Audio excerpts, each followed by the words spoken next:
कभी सोचा है कि एक मामूली सी खरोंच या इन्फेक्शन भी जानलेवा बन सकता है? आज हम एक ऐसे ही चुपचाप बढ़ते खतरे पर बात करने वाले हैं जो मॉडर्न मेडिसिन की नींव को हिला रहा है। जी हाँ, हम बात कर रहे हैं एंटीबायोटिक रेजिस्टेंस की। जरा इस नंबर पे गौर कीजिए, 7 लाख। हर साल अकेले भारत में इतने लोगों की मौत एंटीबायोटिक रेजिस्टेंस की वजह से हो जाती है। आपको पता है, ये आंकड़ा कैंसर और सड़क हादसों में होने वाली कुल मौतों से भी कहीं ज्यादा है। और बात सिर्फ आंकड़ों की नहीं है। दुनिया भर के मेडिकल एक्सपर्ट्स हमें चेतावनी दे रहे हैं कि हम वापस उस दौर में जा रहे हैं जहां एंटीबायोटिक्स थे ही नहीं। एक ऐसा दौर जब एक छोटा सा कट या इन्फेक्शन भी मौत की सजा बन सकता था। तो चलिए जरा कल्पना करने की कोशिश करते हैं, एंटीबायोटिक्स के बिना हमारी दुनिया कैसी होगी। अगर ये दवाएं काम करना बंद कर दें तो हम क्या कुछ खो देंगे।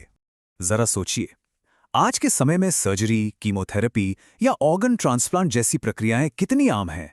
लेकिन अगर हमारे पास इन्फेक्शन से लड़ने के लिए असरदार एंटीबायोटिक्स ही ना हो तो ये सभी जीवन रक्षक प्रक्रियाएं बेहद खतरनाक हो जाएंगी। इन्फेक्शन का एक छोटा सा खतरा इन सारे मेडिकल चमत्कारों पर पानी फेर सकता है। तो सवाल ये उठता है कि हम इस खतरनाक मोड़ पर पहुंचे कैसे। आखिर वो कौन सी वजहें थीं जिनकी वजह से हमारी अपनी ही बनाई हुई सबसे असरदार दवाएं अब कमजोर पड़ने लगी हैं। आइए इसके पीछे की कहानी को समझते हैं। देखिए, इसके पीछे कोई एक नहीं बल्कि 3 बड़ी वजहें हैं। पहला, हम इन दवाओं का गलत इस्तेमाल कर रहे हैं। दूसरा, एग्रीकल्चर यानी खेतीबाड़ी और पशुपालन में इनका अंधाधुंध इस्तेमाल हो रहा है। और तीसरा, बैक्टीरिया आपस में ही एक दूसरे को इन दवाओं से बचने के तरीके सिखा रहे हैं। ये आंकड़े वाकई में चौंकाने वाले हैं। एक अंदाजे के मुताबिक हर 100 में से करीब 30 एंटीबायोटिक प्रिस्क्रिप्शन ऐसे होते हैं जिनकी कोई ज़रूरत ही नहीं होती। मतलब हर तीसरी बार ये दवा बेवजह दी जा रही है। और यही गैर ज़रूरी इस्तेमाल बैक्टीरिया को और ज़्यादा ताकतवर बना रहा है। और बात सिर्फ इंसानों तक सीमित नहीं है। पशुपालन में जानवरों को जो एंटीबायोटिक्स दी जाती हैं, उनका लगभग 90% हिस्सा पर्यावरण में चला जाता है। हमारी मिट्टी में, हमारे पानी में। इससे होता यह है कि वहां ऐसे बैक्टीरिया पनपते हैं जिन पर दवाओं का कोई असर नहीं होता। और फिर यही बैक्टीरिया घूम फिरकर हमारी फूड चेन में और हमारे शरीर में पहुंच जाते हैं।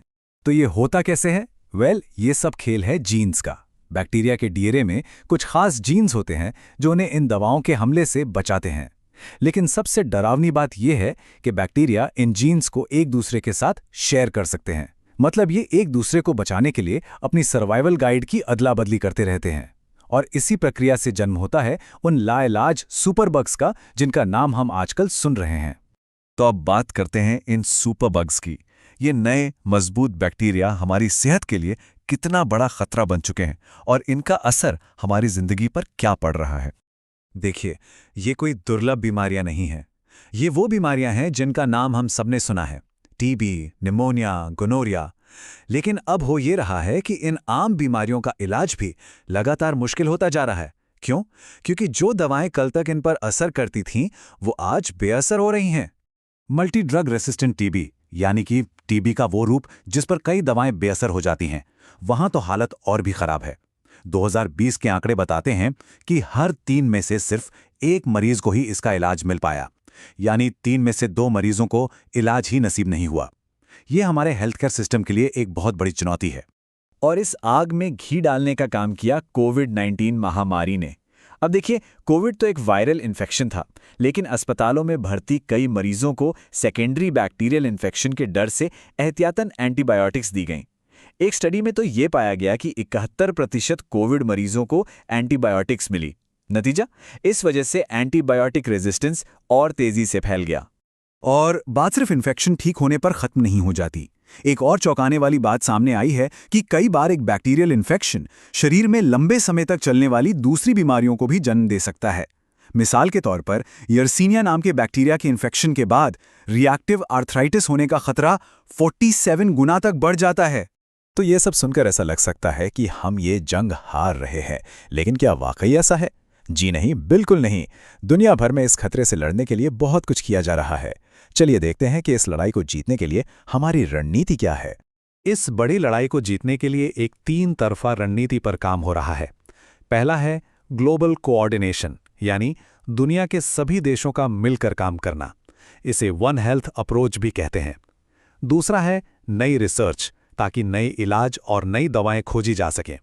और तीसरा, और शायद सबसे ज़रूरी, है हम सबकी व्यक्तिगत जिम्मेदारी। रिसर्च की दुनिया में भी कमाल का काम हो रहा है। वैज्ञानिक दो बिल्कुल अलग-अलग रास्तों पर चल रहे हैं। एक तरीका तो यह है कि हम अपने शरीर की ही ताकत का इस्तेमाल करें, मतलब अपने ही इम्यून सिस्टम के प्रोटीन से बैक्टीरिया को खत्म करें। और दूसरा रास्ता है कि हम अपनी पुरानी एंटीबायोटिक्स में ही कुछ बदलाव करके उन्हें इतना शक्तिशाली बना दें कि वो इन सुपरबग्स पर फिर से काम करने लगें। अब सवाल आता है कि इसमें हम सब क्या कर सकते हैं? असल में बहुत कुछ। सबसे पहली और ज़रूरी बात, एंटीबायोटिक्स सिर्फ और सिर्फ डॉक्टर की सलाह पर ही लें। और अगर डॉक्टर ने कोर्स दिया है तो उसे बीच में कभी ना छोड़ें, पूरा करें।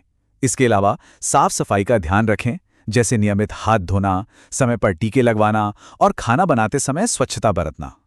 ये बात साफ है कि ये लड़ाई कोई अकेला नहीं लड़ सकता। इस संकट को रोकने के लिए सरकारों को, हेल्थ केयर सिस्टम को और हम सभी को एक साथ मिलकर काम करना होगा। ये हम सबकी एक सामूहिक जिम्मेदारी है।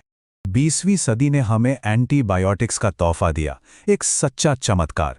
सवाल बस इतना सा है कि क्या हम इस चमत्कार को 21वीं सदी के लिए बचा पाएंगे? इसका जवाब हम सबके आने वाले कदमों में छुपा है।